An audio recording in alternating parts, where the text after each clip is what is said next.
চতুর্থবারের মতো বিশ্বকাপের দুয়ারে যাচ্ছেন তামিম ইকবাল। এদিকে বিশ্বকাপের দিনক্ষণও বেশ কাছে। সম্প্রতি সাংবাদিকদের সাথে বিশ্বকাপে বাংলাদেশের সম্ভাবনা নিয়ে কথা বলেছেন তামিম। বিসিবির তরফ থেকে সেরা চারে থাকার লক্ষ্যের কথা বলা হলেও তামিমের মতে প্রতিটি দলই শিরোপা জয়ের দাবিদার। বিশ্বকাপের ফেভারিট দল হিসেবে তামিম উল্লেখ করেন ভারত ও ইংল্যান্ডের কথা।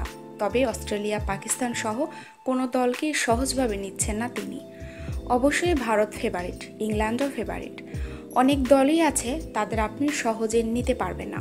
অস্ট্রেলিয়া আছে, পাকিস্তান আছে, আরও অনেক দল আছে। এটা নির্ভর করে ওই টুর্নামেন্টে কে ফর্মে আছে দল হিসেবে। দেখি কি হয়।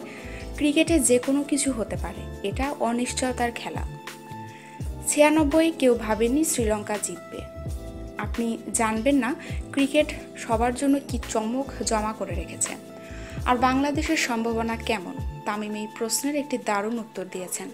কতদূর যাওয়া সম্ভব এটা আমি বলতে পারছি না, কারণ 10টা দল বিশ্বকাপ খেলছে। কোন দল অংশ নেওয়ার জন্য খেলছে না, সবাই যাচ্ছে জেতার জন্য। আমরাও চাচ্ছি জেতার জন্য। যদি আমি বলি শুধু অংশগ্রহণ করার জন্যই যাচ্ছি, তাহলে যাওয়ার কোনো মানেই হয় না।